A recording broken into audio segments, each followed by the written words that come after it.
we've gone through up till now in the last few days, this week. See if there's any questions there, and then I'll take some general questions.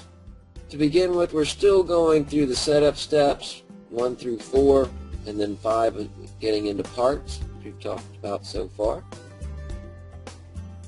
First, we went through with setting up the system setup. This again is where your company information is stored, logo, couple notes here, your default area code. This is really just to make life easier when you're going in a new estimate. That's how it will default. And there are little factors in that way. We also spoke about email and setting up email addresses. And that you have an email address that is the generic email address and the server email address. And then each user, under their own user options, will have their own email addresses. So some may choose to go through Outlook, some may choose to send mail directly. They're using more of a webmail. We talked a little bit in the intermediate class about report options. This is just when you want things to be saved as a record. If you want every time you print an estimate or an invoice that there is a record saved that that estimate has been printed, so that can be done. We also went into the employee setup, spoke about setting up individual employees. These employees, of course, can be set up with their own security rights.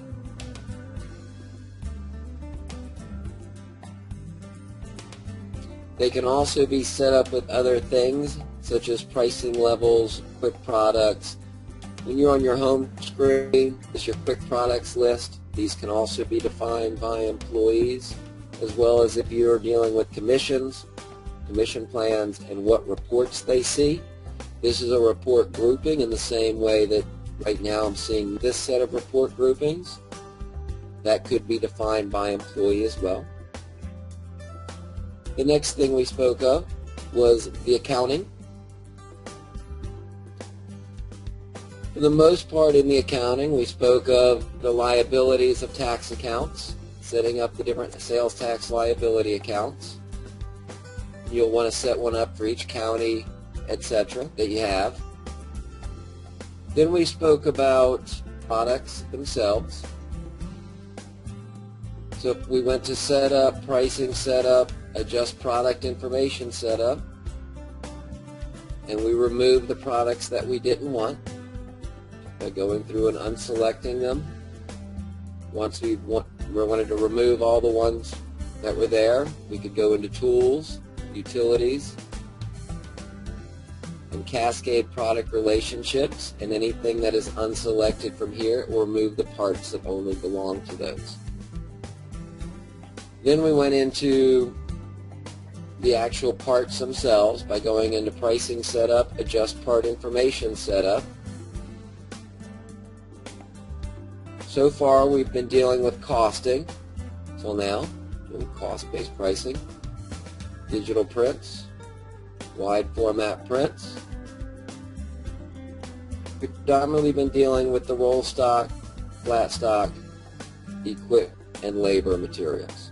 We've gone through and set up our cost at this point, as well as our initial time, speeds, etc. for equipment.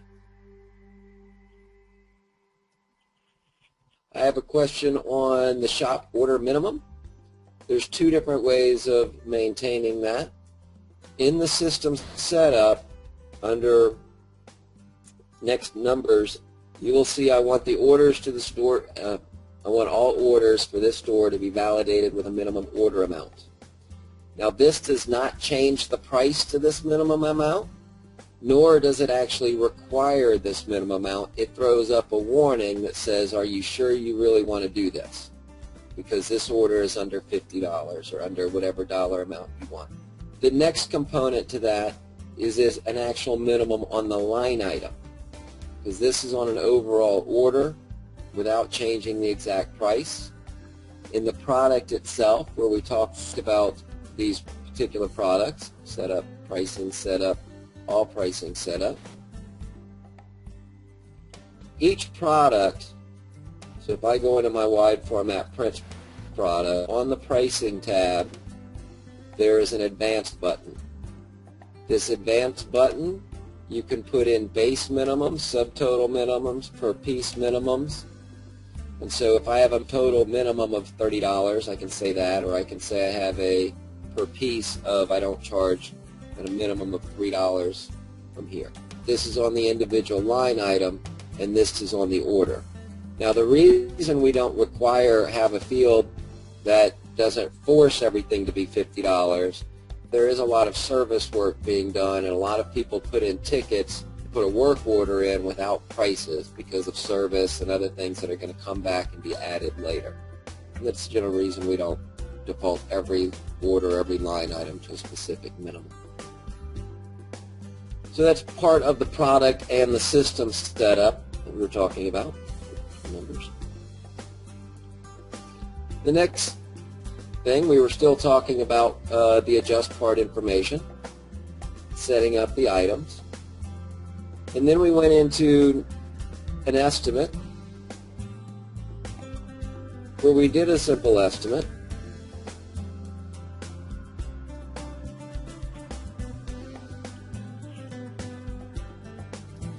And then we reviewed our parts and materials for cost. And we're reviewing these as well as our labor times, etc. We are then printing these out.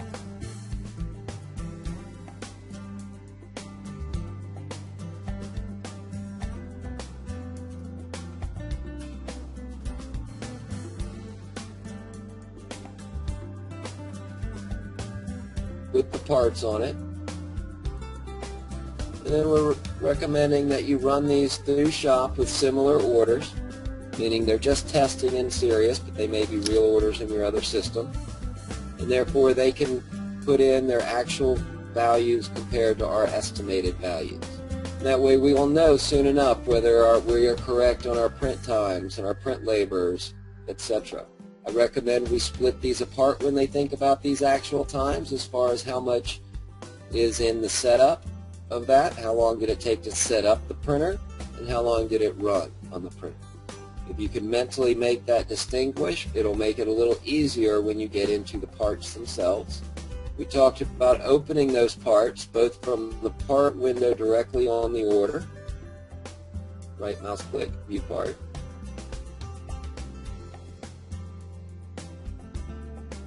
from here you'll see under the particular part that it is a tab for it. This is where we'll set values so the system knows how to calculate. Again, this is the long form. When using cost base, you're only using black and blue fields. The red fields are area based, and we'll get more into that on tomorrow's session as far as the pricing. Pretty much focused on cost up till now.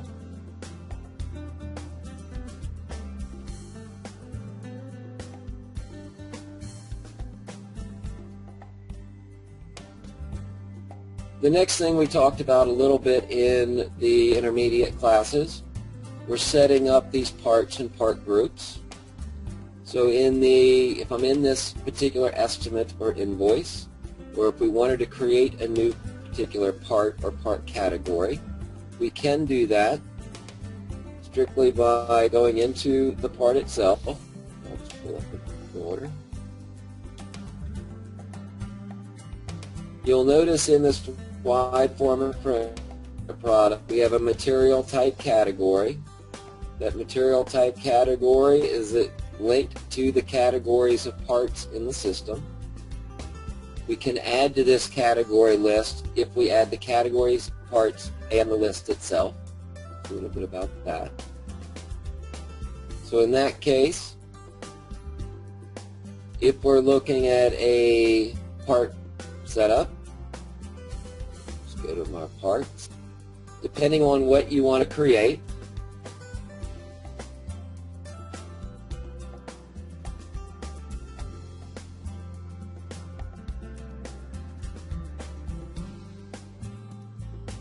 you can create additional categories. If I click on the primary, this is where all of our flat stock materials lie. You can always create a new part subcategory, give it a name. It's probably easiest to tell it just to use the parent defaults. for all the other values, since it will be under flat stock materials.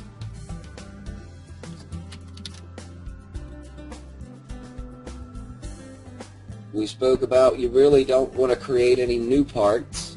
You just want to take something that's very close to it, clone it, give it a new name,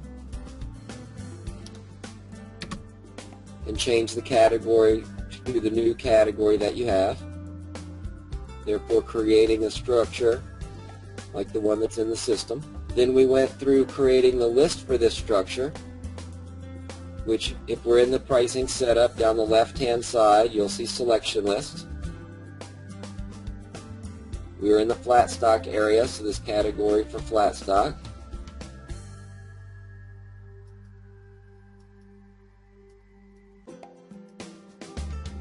Here you'll see different types for each type of material there are. We're creating a new one. So I'm going to again take the closest one to it, clone it,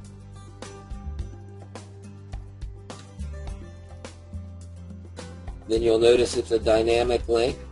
I'm going to insert that dynamic part link again, insert row, and this time we want to make that link to the category of parts that we just created. And this will list all the categories in the system, and that's the one I just created. And then remove the first one. We don't want both of them. Now I have my own listing that goes with that category type that we created. Now I just need to link it to the type itself, the material types list, and you'll see flat stock material types. In this scenario, I would just edit this, insert a new line, call it cards, and then my sub list is the same list I just created.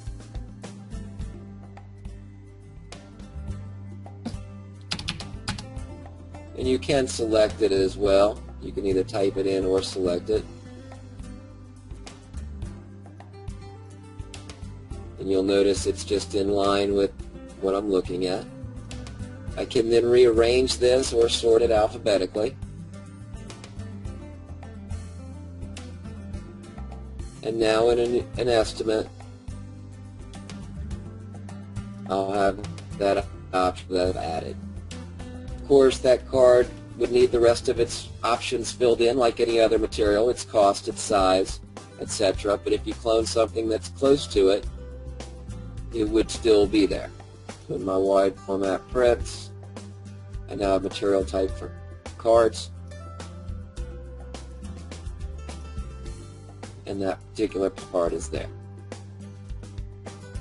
That was the intermediate class, and that's pretty much where we're at up till now. We're still focusing on putting in materials. We're still focusing on cost at this point, trying to get those costs accurately. And tomorrow we will focus more on pricing and arranging the prices from.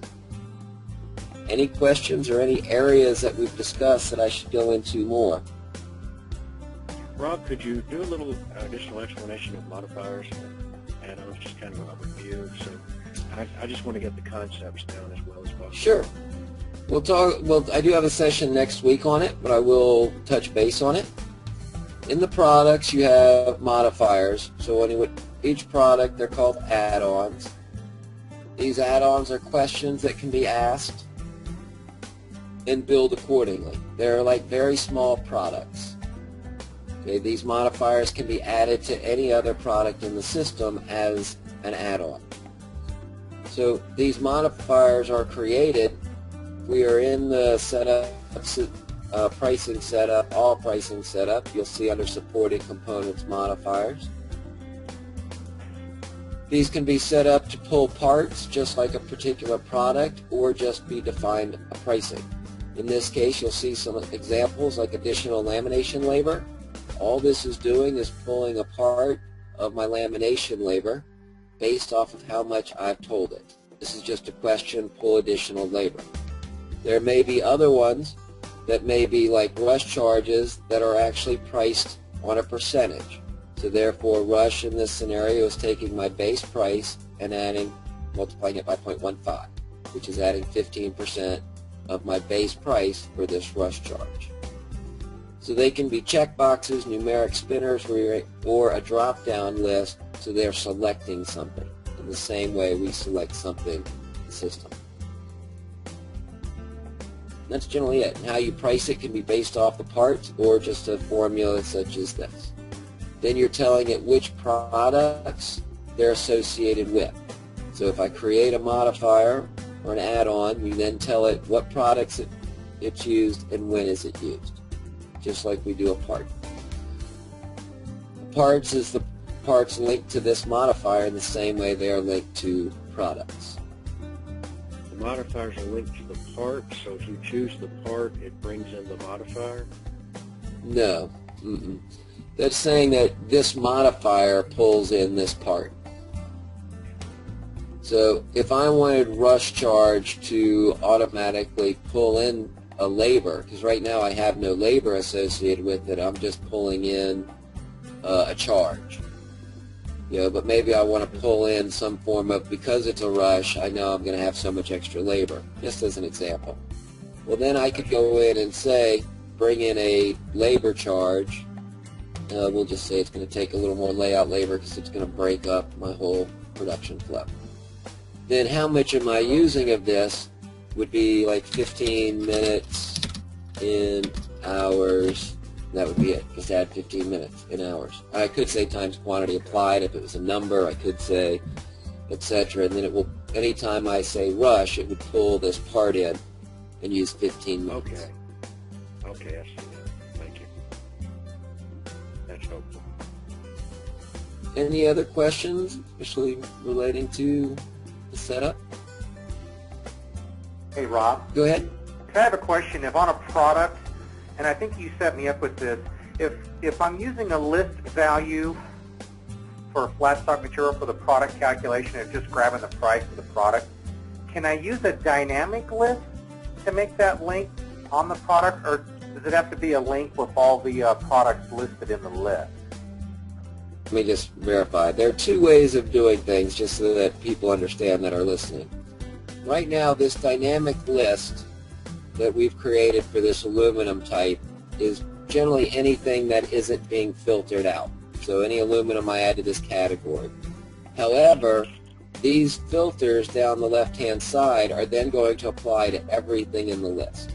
And since lists can be used for a lot of things, such as I could say within aluminum, I want another factor. I want to say for this aluminum, I want to do something different. Well, in a list, there's a column called properties. When we're adding properties, it's going to just add another column into this grid. Okay, so then I can call upon that value later. However, if I change this value now, it is going to be all parts in this dynamic link are going to be linked to this, have the same value in this column. You could go in and say insert parts, choose my aluminum, and it's physically going to bring in every part separately rather than a dynamic grouping. I assume that's what you meant, right? Yes. But I'm asking relative to using the list price value as the calculation for the product, as opposed to doing all the typical math that goes on. I think I'd have to look at it more specific. List price value just looks at the part. If you say all, it depends on how you use it. It could be a formula, or it could pull in the value of all parts that are being pulled from this dynamic. Okay. So this would give you the same value as your price and cost fields do on the part as a total.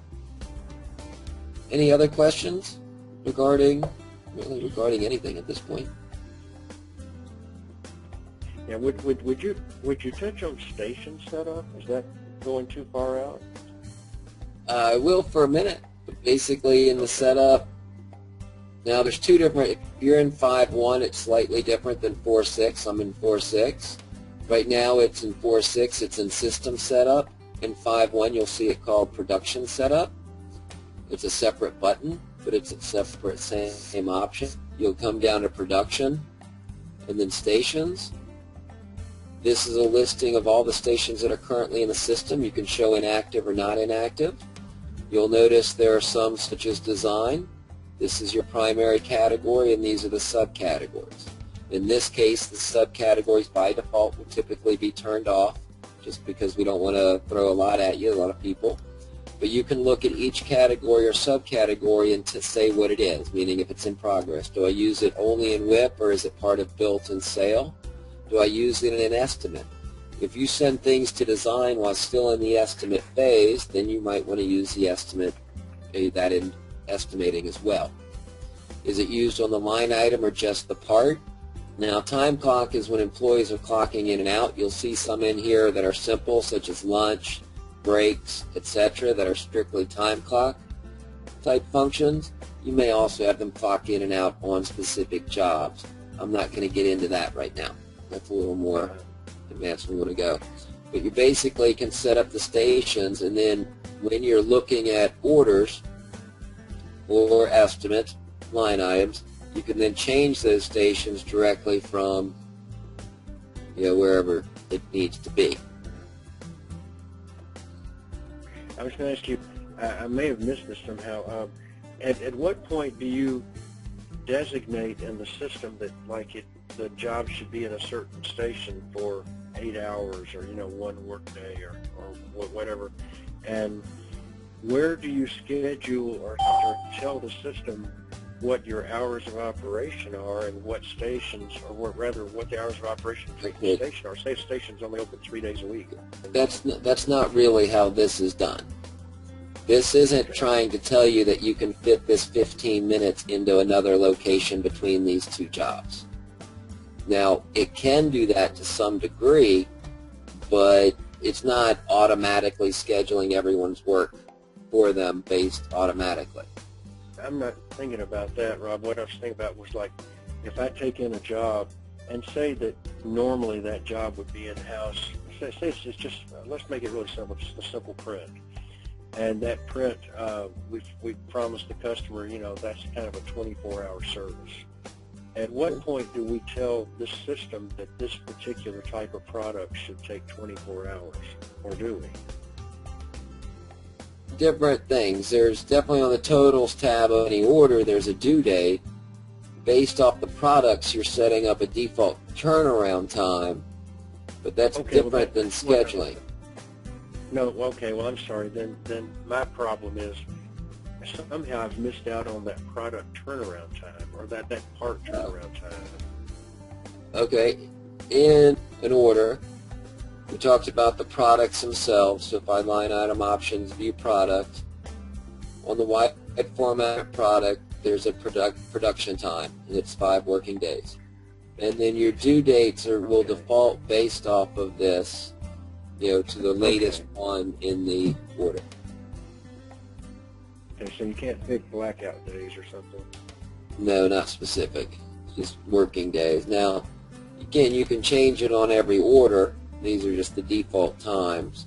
And then we'll talk about actually scheduling things like scheduling equipment, stuff like that, a little later.